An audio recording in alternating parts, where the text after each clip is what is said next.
Assalamualaikum warahmatullahi wabarakatuh. Alhamdulillah, alhamdulillahilladzi binikmatihi tatimmus shalihat. Asyhadu an la ilaha illallah wahdah la syarikalah wa asyhadu anna Muhammadan abduhu wa rasuluh. Allahumma salli wa sallim wa barik ala khairil anam nabiyina Muhammadin wa ala alihi wa sahbihi ajma'in. Rabbi syrah li sadri wa yassir li amri wahlul 'uqdatam min lisani yafqahu qawli. Allahumma inni a'udzubika min ilmin la yanfa' wa min qalbin la yakhsha' wa min nafsin la tashba' wa min du'ain la yusma'. Amma ba'du, para bapak, para ibu, jamaah Masjid Al-Hikmah rahimakumullah. Alhamdulillah, kita bersyukur kepada Allah pada malam ini kita ditakdirkan dalam keadaan sehat, kita dapat bermuajahah dalam keadaan sehat walafiat, kita diberi umur panjang oleh Allah. Rasanya juga banyak orang mengatakan waktu ini sebentar, sepertinya sebentar. Satu hari rasanya sebentar. Saya kesini sebulan sekali, rasanya sebentar. Ketemu lagi begitu, saya juga senang karena kita dalam keadaan sehat. Ya, diberi umur panjang oleh Allah dan kita dalam kondisi selalu rajin beribadah kepada Allah. Para bapak, para ibu, jamaah Masjid Al-Hikmah rahimakumullah. Yang pertama, memang saya selalu mengajak bersyukur karena supaya saya sendiri juga selalu bersyukur. Dan memang menurut Rasulullah, orang beriman itu apabila mendapatkan kenikmatan selalu bersyukur. Minimal memperbanyak mengucapkan alhamdulillahirabbil alamin. Dan bersyukur yang lebih lagi adalah kita lebih meningkatkan takarrub kita kepada Allah, yaitu mensyukuri kita, mensyukuri hidup kita. Lebih-lebih tidak sekedar hidup, tapi atau juga tidak sekedar menjadi manusia, tapi manusia yang beriman kepada Allah. Itu yang paling penting, sehingga setiap kita beribadah itu pada hakikatnya adalah mensyukuri nikmat Allah. Ya, jadi kita memang di dalam Islam dilarang kufur kepada Allah.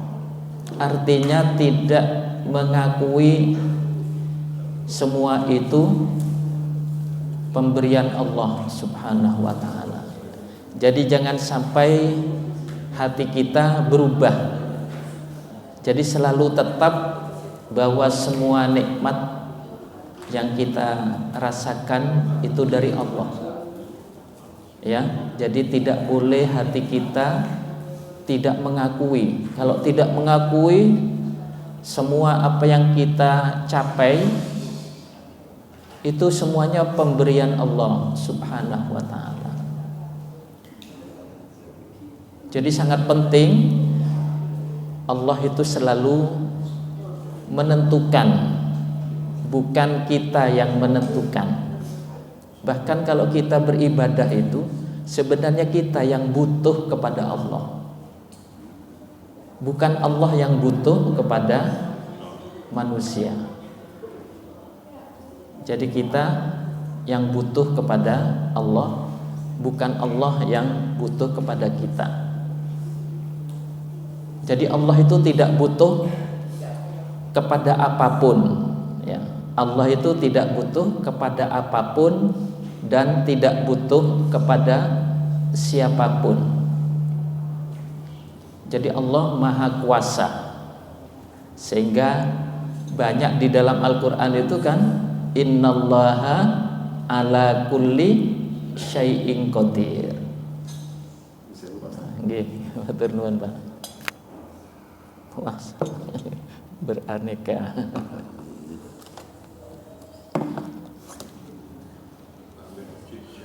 Jadi kita mudah-mudahan selalu demikian, ya. Tidak berubah keyakinan kita itu bahwa kita yang butuh kepada Allah, bukan Allah yang butuh kepada kita. Para jamaah rahimakumullah,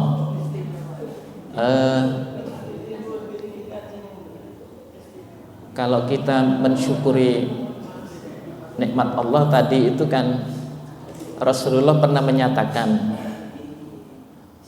in asobathu sarra syakara. Lah itu orang beriman itu selalu begitu menurut Rasulullah, ya. In asobathu, jika apa? Ya sebenarnya artinya sendiri asobathu itu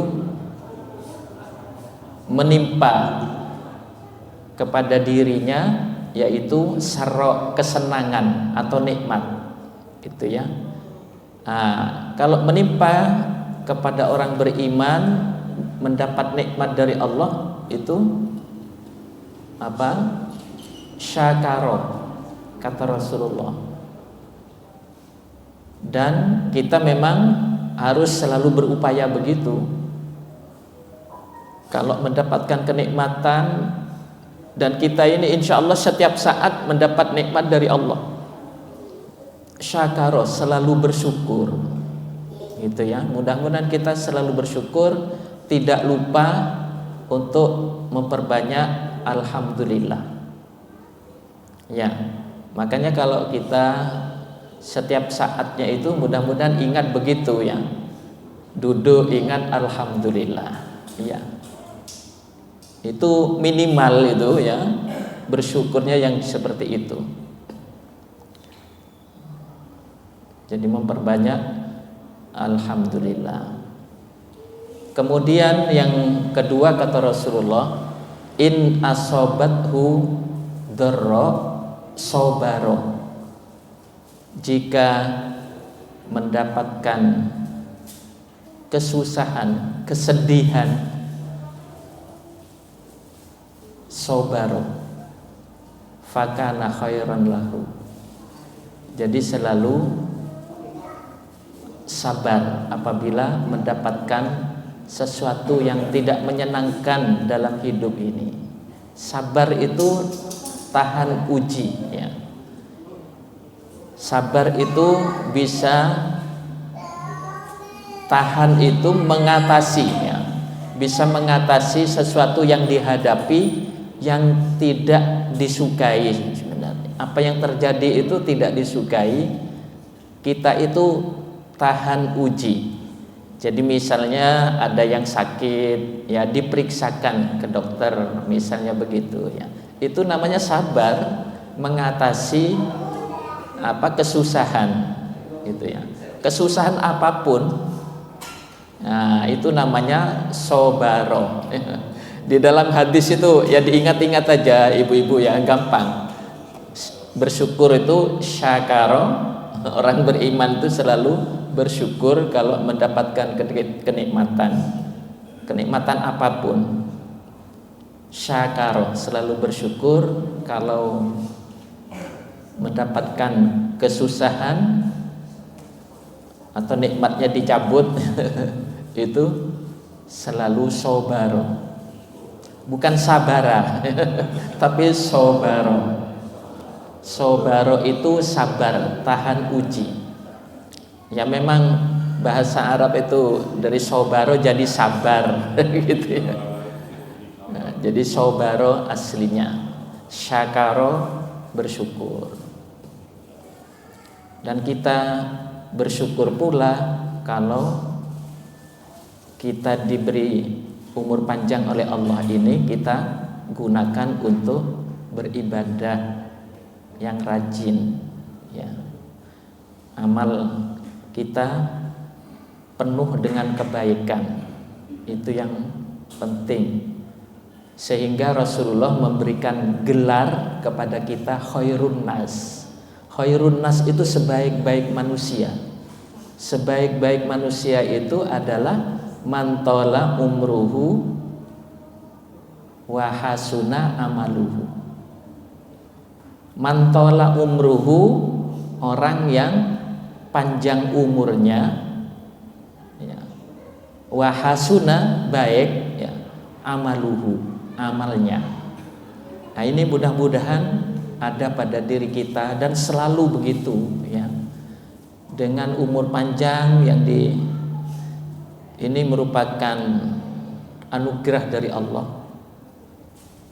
Umur panjang kita gunakan untuk berbuat kebaikan, dari ibadah sampai kepada akhlak mulia, kebaikan-kebaikan, sehingga kita kalau dulu lahir dalam keadaan suci, maka kita kembali kepada Allah dalam keadaan suci. Mudah-mudahan begitu ya. Amin ya rabbal alamin. Itu yang disebut dengan husnul khotimah. Sehingga banyak orang diberi nama husnul khotimah.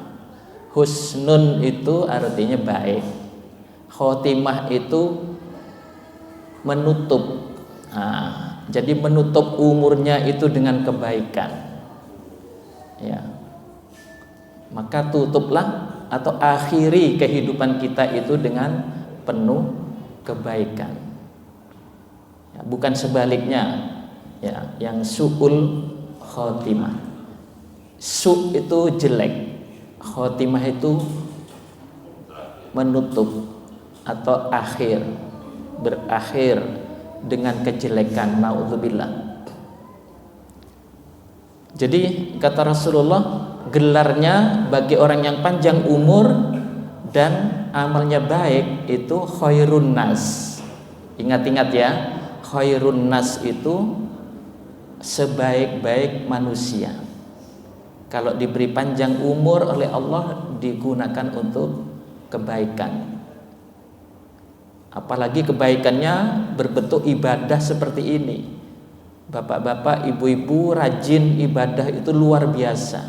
Syukuri. Anak-anak kita juga begitu. Selalu ingatkan masalah ibadahnya, masalah sholatnya terutama ya. Mengapa sholat itu selalu disebut atau diucapkan terus untuk mengingatkan sholat? Karena memang Rasulullah menyatakan begitu. Sholat itu yang ditanya pertama kali kelak di akhirat ya. Sholatnya yang pertama kali ditanya di akhirat. Awwalu ma yuhasabu bihil abdu yaumal qiyamah. Yang paling awal dimintai pertanggungjawaban bihil abdu kepada seorang hamba yaumal qiyamah, pada hari kiamat, as-sholah, sholatnya. Makanya kalau ibu-ibu nanti ke putra-putrinya selalu mengingatkan sholat itu sangat tepat, sangat baik. Ibu yang selalu, bapak ibu selalu mengingatkan anak-anak sholatnya ya. Ada yang sampai orang tua itu, awakmu dadi apa wae oleh gitu ya. Kudu sholat. Kalau tidak sholat itu tidak ada artinya hidup ini. Itu kalau menurut pandangan Islam begitu. Karena besok celaka. di akhirat kalau tidak sholat. Jadi ibadah yang ditanya pertama kali oleh Allah adalah sholat. Begitu pentingnya masalah sholat. Kemudian sebaliknya Rasulullah menyatakan wasyarrun nas. Nah, ini sejelek-jelek manusia. Syarrun nas, ya. Mantola umruhu wasa'a amaluhu. Orang yang panjang umurnya tapi jelek amalnya. Perbuatannya jelek, pokoknya tidak sempat sholat. Setiap harinya itu merasa tidak sempat. Wah, orang sibuk luar biasa ini. Ya, tidak mendapat hidayah, ya. Menjadi orang Islam kok merasa tidak sempat sholat itu. Jadi hanya KTP-nya saja Islam itu kan, ya. Na'udzubillah. Kita ingatkan keluarga kita, karena ini yang sering diingatkan itu penting, saking pentingnya. Qu anfusakum wa ahlikum naro. Dan itu ditujukan kepada orang beriman. Jadi ayat itu ya ayyuhalladzina amanu ditujukan kepada orang beriman. Wahai orang-orang yang beriman, ku jagalah anfusakum, dirimu, wa ahlikum, dan keluargamu, naro, dari api neraka. Artinya disuruh jaga itu jangan sampai disentuh api neraka besok. Nah, itu disebabkan karena tidak taat kepada Allah dan Rasulnya, sehingga oleh Allah diingatkan begitu. Jadi yang pertama, khairun nas itu sebaik-baik manusia. Yang kedua, syarrun nas sejelek-jelek manusia. Nah, itu tadi ya. Jadi kalau sebaik-baik manusia, umurnya panjang, amalnya baik.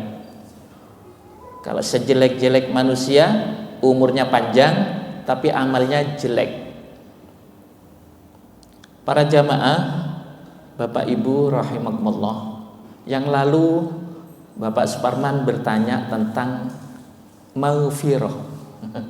Jadi saya menjawab sekarang karena memang dipersilahkan dijawab kesempatan akan datang saja, Pak Ridho, gitu ya.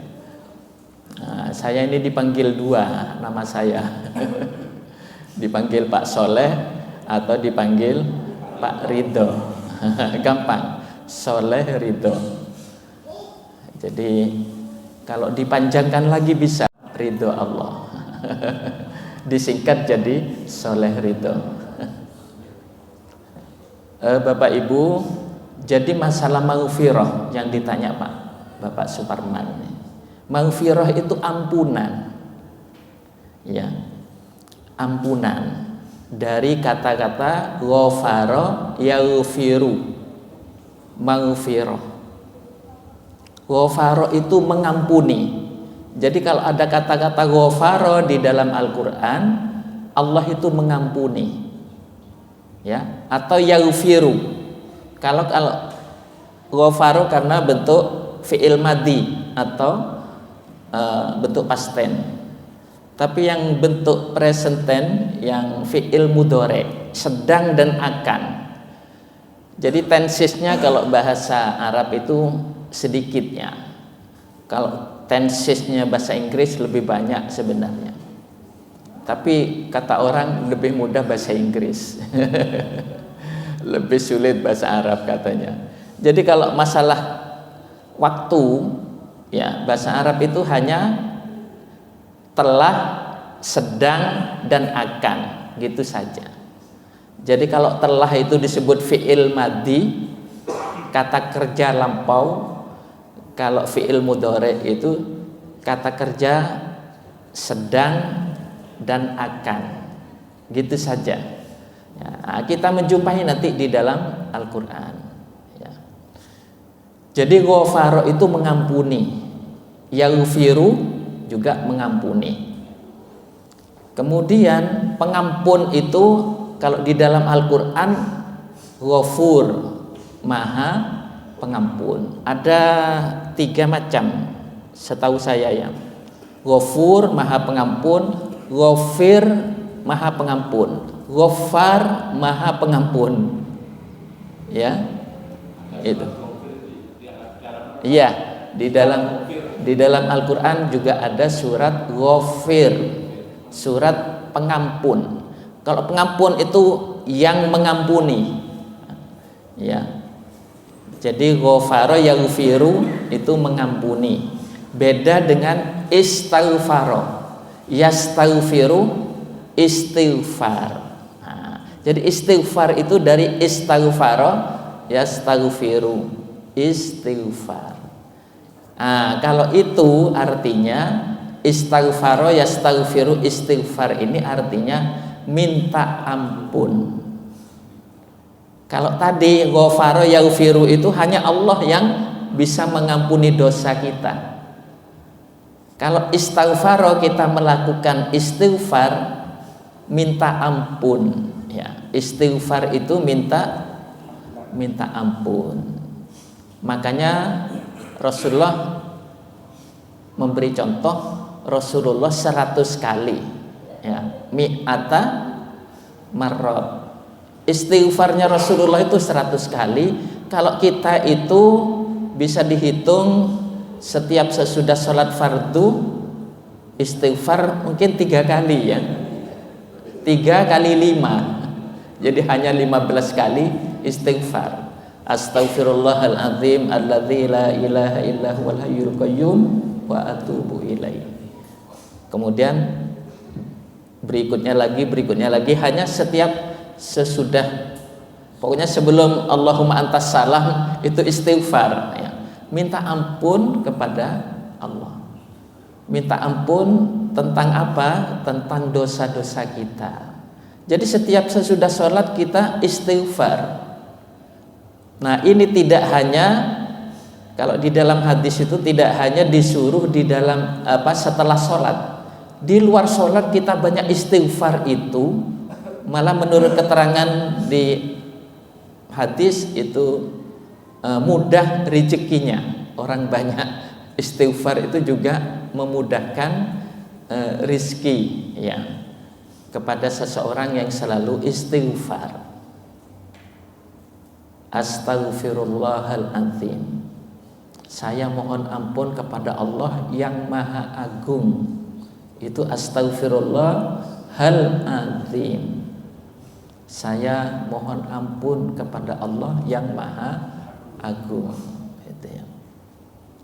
Alladzi la ilaha illa huwal hayyul qayyum, yang tidak ada Tuhan kecuali yang al-hayyu, yang maha hidup itu Allah. Al-qayyum, yang maha tegak itu Allah. Wa atubu ilaihi, dan saya bertobat kepadanya ya. Jadi kita ini selalu menyatakan bertobat kepada Allah, artinya kembali kepada Allah, selalu mendekatkan diri kepada Allah. Dan kalau kita berbuat dosa, tidak mengulangi dosa yang sudah dilakukan. Itu namanya taubat. Di dalam Al-Quran itu taubatan nasuha. Nasuha itu artinya sebenarnya nasihat, tapi itu diartikan sungguh-sungguh. Jadi kalau kita bertaubat itu harus sungguh-sungguh. Itu bukan tobat apa namanya istilahnya tobat tomat katanya bapak-bapak. Ibu pernah dengar ya tobat tomat itu ya? Apalagi tobat tomat. Jadi kalau tomat itu bertaubat, kadang-kadang kumat. Kumat mengulangi lagi ya, kejelekan itu diulangi lagi ya. Nah, jadi kita kalau bertobat itu sudah tidak mengulangi lagi. Itu namanya taubatan nasuha, sungguh-sungguh bertobat. Kata orang sini kapok sudah, tapi kapoknya kapok, kadang-kadang kapok Lombok katanya. Ya, di masyarakat ada saja istilahnya. Jadi kapok Lombok katanya. Sudah tahu pedes diulangi lagi. Bapak Ibu rahimakumullah, jadi itu istilah yang dimiliki oleh Allah. Ya.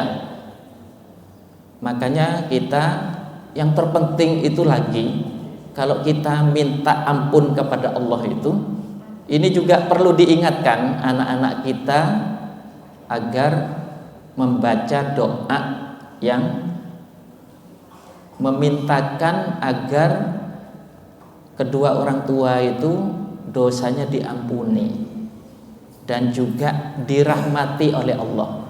Kedua orang tua kita itu agar dirahmati oleh Allah. Ya. Jadi doa yang sudah sejak dulu itu mudah-mudahan kita tidak pernah lepas ya. Rabbighfirli wali walidayya warhamhuma kama rabbayani shaghira. Jadi Rabbi itu Tuhanku, wahai Tuhanku, atau Allahumma, ya Allah. Rabbi sama Allahumma itu sama ya. Ya Allah atau wahai Tuhan, ighfirli, ampunilah dosaku. Ya. Wali walidayya, dan ampuni dosa kedua orang tuaku.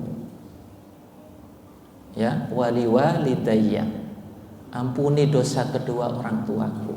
Warhamhuma, rahmatilah mereka berdua, ayah ibu yang didoakan ya. Tadi agar didoakan oleh Allah dosa kedua orang tua. Wali walidayya itu ampuni dosa kedua orang tuaku. Warhamhuma, dan rahmati mereka berdua, ayah ibu. Kama, sebagaimana. Rabbayani, kedua mereka berdua dulu pernah mendidik aku. Rabbayani. Shaghira, ketika aku kecil. Nah, ketika aku kecil. Jadi kalau kita mengenang kembali ketika anak-anak ya, dididik oleh orang tua, selalu dinasihati, kan bermacam-macam itu ya anak-anak itu. Ada yang bandel, tidak mau diingatkan orang tua. Kan dulu ingat kita bandel itu. Dinasihati orang tua itu, aduh, si bandel, tidak mau patuh ya. Nah, ini kita mengenang kembali. Makanya kita ketika berada di malam hari raya itu, tidak apa-apa nangis, menyesali dosa kita. Orang tua sudah meninggal semua, dulu pernah berani, kita pernah bandel gitu ya, dan sebagainya. Ketika takbir itu, makanya takbir itu bisa ke masjid, bisa di rumah, karena ibu-ibu itu kadang sibuk ya, dengan memasak itu. Nah, sambil takbir juga di dalam hati, kalau bisa mengucapkan gitu. Semestinya malam hari raya itu isinya takbir sebenarnya, bukan mikir kue. Semestinya ya. Itu ibu-ibu itu paling sibuk ya, super sibuk, paling ibu-ibu ini paling rajin ya, mau memproduksi apa saja paling rajin. Masak sembarang lah. Nah, itu diingatkan kepada anak-anak doa-doa itu, karena anak-anak sesudah sholat kadang tidak berdoa, kadang tidak mau wirid. Dan anak sekarang setelah salam langsung iya, meninggalkan tempat. Ini harus anak itu dibiasakan berdoa ya, terutama mendoakan kedua orang tua. Ini tanda-tanda anak yang soleh ya. Bukan. Iya.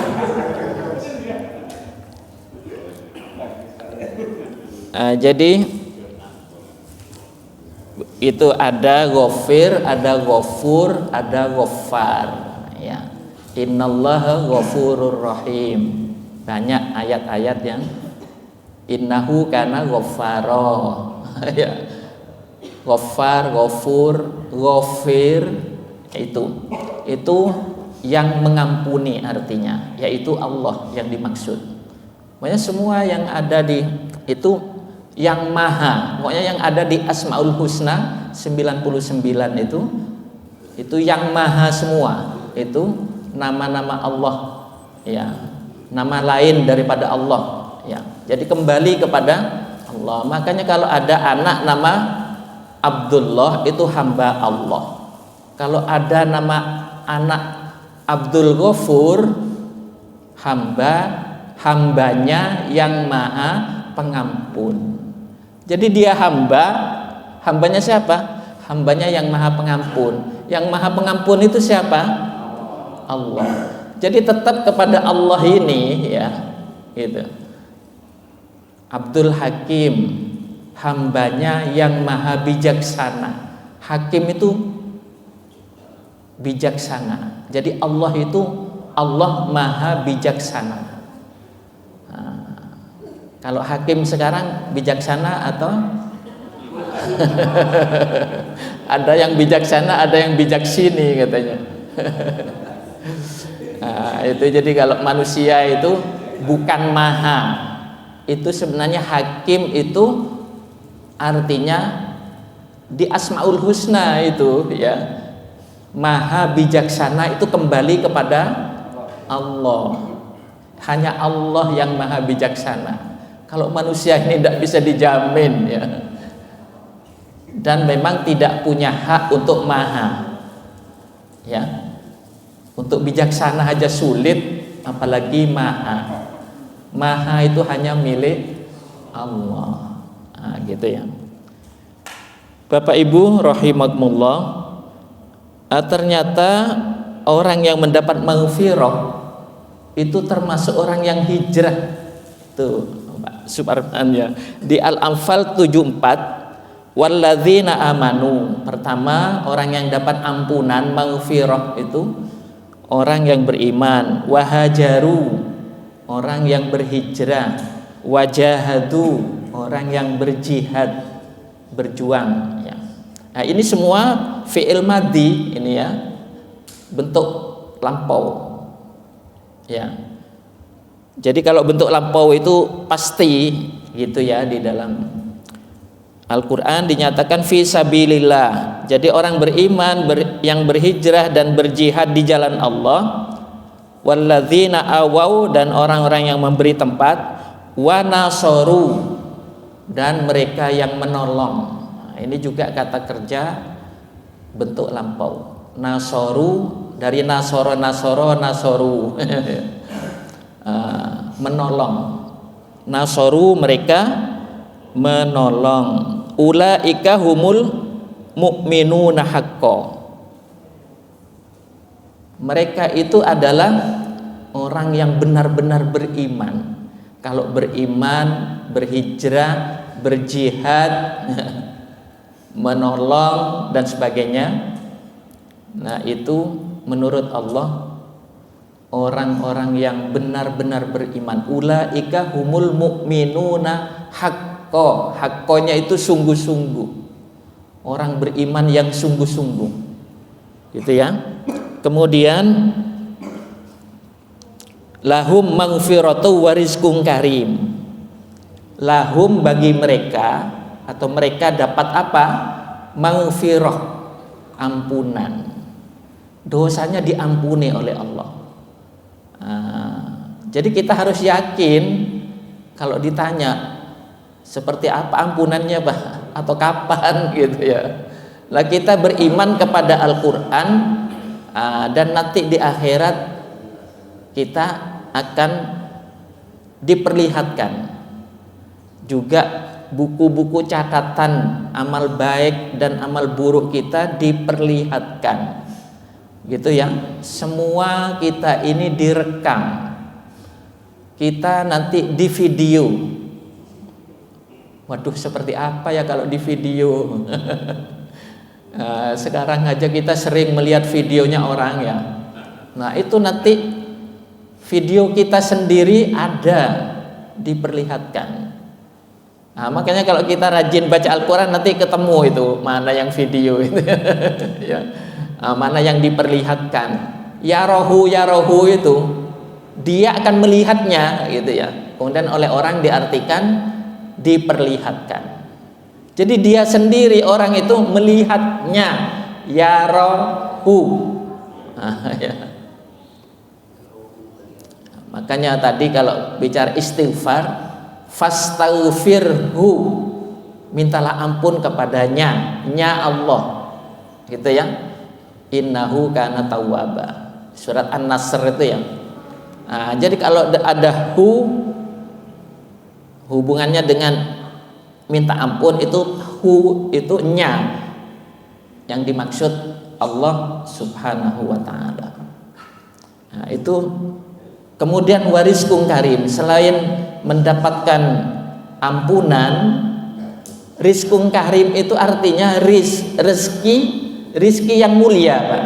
Setelah saya buka tafsir, ya, ternyata mufassir atau ahli tafsir itu mengatakan rizqun karim, rizki yang mulia itu huwa al-jannah, dia adalah surga. Jadi rizki yang mulia itu adalah surga. Jadi orang yang beriman, seperti kita semua ini orang beriman, kemudian orang yang berhijrah, kemudian orang yang berjihad, berjuang, kemudian orang yang memberi tempat orang berhijrah, kemudian nasoru, orang yang menolong.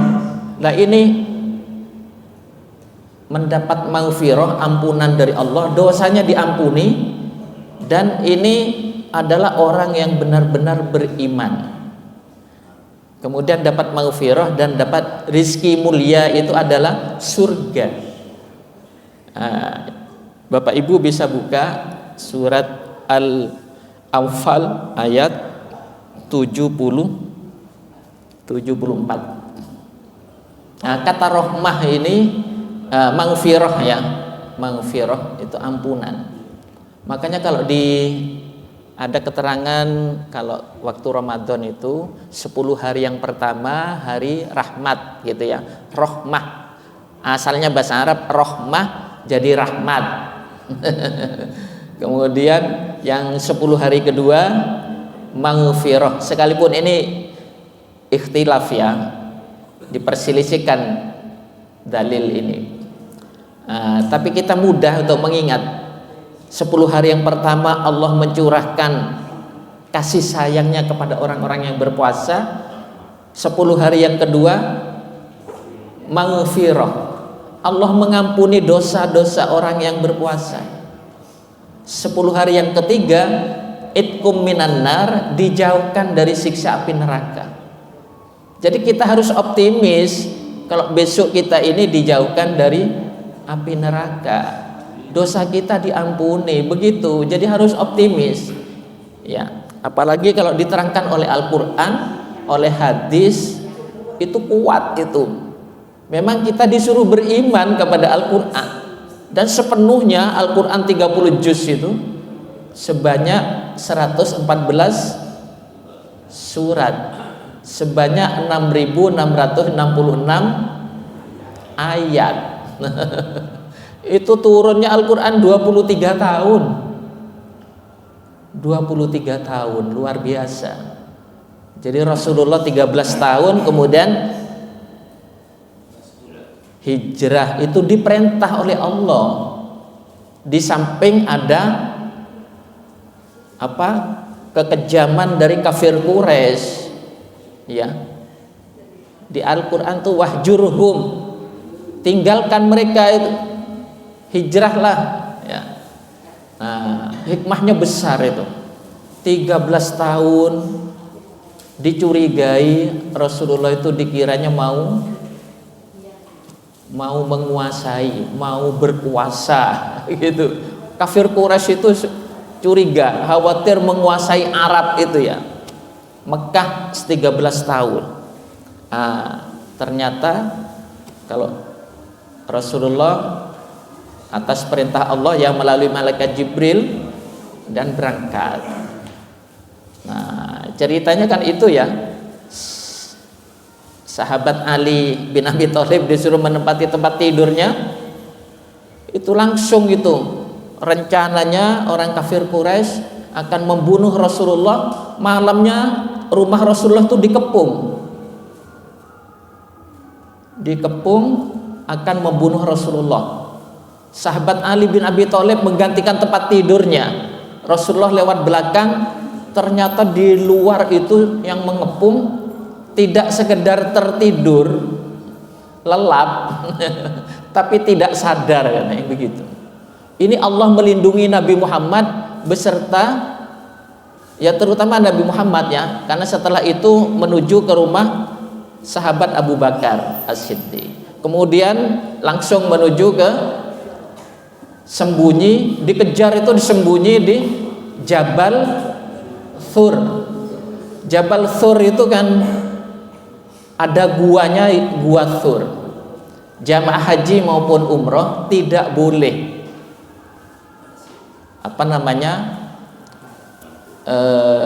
di Mekah itu ke Jabal Thur. Kita hanya di pagar saja. Nanti Bapak atau Bapak Ibu yang sudah ya, biasanya di pagar ya, lihat dari pagar. Saya aja lihat dari pagar gitu. Karena tinggi menjulang, namanya itu Pak Yanto ya, Gunung Jabal. Jabal itu gunung ya. Jabal itu bahasa Arabnya. Jabal Thur, ada guanya. Nah, dikejar oleh kafir Quraisy, kemudian masuk Rasulullah itu ke gua itu. Gua gunung itu ada gua. Nah, berdua masuk dengan sahabat Abu Bakar. Kemudian dikejar oleh kafir Quraisy. Ini ada sarang laba-laba menutup dengan rapi, berlapis-lapis. Nah, ini Allah melindungi dua orang ini ya. Nabi Muhammad dilindungi oleh Allah, sahabat Abu Bakar selama sampai 3 hari itu. Tapi ketika mengejar kemudian menutup dengan bagus itu, orang kafir Quraisy yang ngejar itu tidak mungkin ada orang masuk di sini gitu. Nah, itu Allah melindungi. Kalau seumpama sekalipun sudah menutup rapat bagus kemudian masih masuk kafir Quraisy itu, apa yang terjadi wallahu a'lam itu nanti ya. Ini Allah melindungi. Nah, ternyata orang kafir Quraisy membiarkan gua Thur itu. Tidak mungkin ada orang masuk. Wong itu sarang laba-laba menutup dengan bagus dengan rapi. Tidak mungkin ada orang masuk. Itu Allah, cara Allah melindungi Nabi Muhammad beserta sahabat Abu Bakar. Singkat cerita, sampailah di daerah Kuba. Nah, Rasulullah mendirikan masjid di Kuba itu pertama kali. Jadi jamaah haji dan umrah insya Allah sudah ke Kuba ya, sholat Jumat di sana Rasulullah ya. Kemudian itu sebelum Madinah, setelah masuk di Madinah maka Yathrib, nama dulu Madinah Al-Munawwarah sekarang itu Yathrib, kemudian berubah jadi Madinatun Nabi, dan sampai sekarang berubah jadi nama Al-Madinah Al-Munawwarah. Al-Madinah itu artinya kota, Al-Munawwarah itu disinari. Jadi kota yang disinari oleh Allah. Sinar Allah ya. Kota yang disinari oleh Allah, itulah Al-Madinah Al-Munawwarah. 10 tahun masih menghadapi peperangan Rasulullah, maka genap 23 tahun Rasulullah berdakwah. Ya, 23 tahun Rasulullah berdakwah. Insya Allah termasuk sukses ya Rasulullah Sallallahu Alaihi Wasallam. Nah, kita ini sekarang tinggal memetik buahnya, istilahnya ya. Kalau Rasulullah dulu sholat banyak gangguan, dilempari batu, berdakwah dilempari batu, kemudian mau dibunuh. Nah, kita sekarang itu tidak ada yang mengganggu ya, kita tenang sholat, dan mudah-mudahan kita semakin taat kepada Allah dan Rasulnya, kita semakin rajin beribadah, dan kita juga rajin mengikuti pengajian baik di Al-Hikmah maupun di masjid yang lain. Demikian karena waktunya, mudah-mudahan kita nanti berjumpa lagi dengan saya, Bapak Ibu sekalian, sebulan yang akan datang sesuai jadwal. Demikian kita tutup dengan membaca doa penutup majlis ilmu, ya, kafaratul majlis. Subhanakallahumma wa bihamdika asyhadu an la ilaha illa anta astaghfiruka wa atubu ilaik. Walhamdulillahirabbil alamin. Wassalamualaikum warahmatullahi wabarakatuh.